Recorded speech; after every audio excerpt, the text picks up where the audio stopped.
6 investigation with construction comes noise, and that is often followed by complaints. First Alert 6 investigator Mike McKnight takes us to I-80 in southwest Omaha to hear it for ourselves.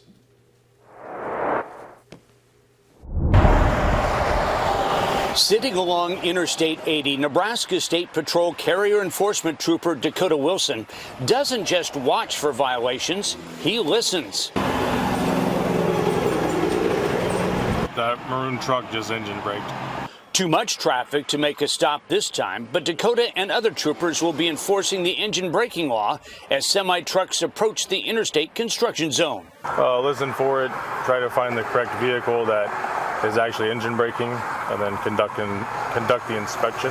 The Nebraska Department of Transportation recently posted several signs on both ends of the construction zone warning truckers that engine braking is prohibited. One of the ways trucks slow down is engine braking, and some of them are better than others at keeping it quiet, but we were getting a lot of complaints from loud engine braking. One trucker showed me why he engine brakes. To slow down and save on brakes and wear and tear. But patience is wearing thin for Jada Thompson, the resident manager of an apartment complex west of the construction zone. That's the sound I'm hearing, just the rumble, like sitting on that rumble bar. What's it sound like? It's like, vroom. Yeah, it gets pretty noisy and loud. Another resident is grateful the state listened. If there's signage and stuff going up, I think that could definitely be beneficial. Trying to kind of reduce some of that noise, but it's kind of some of the territory that we get around here.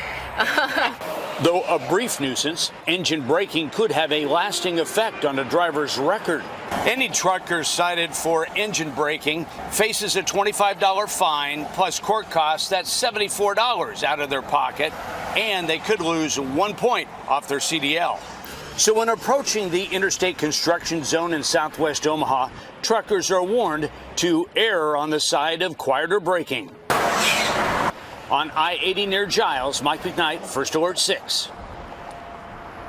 The carrier enforcement troopers who stop vehicles for engine braking will also conduct an inspection of the truck and trailer for any safety violations. That includes a check of the trucker's log. We have a new warning tonight focusing on the topic of measles in the United States. New numbers that spark the agency's warning ahead.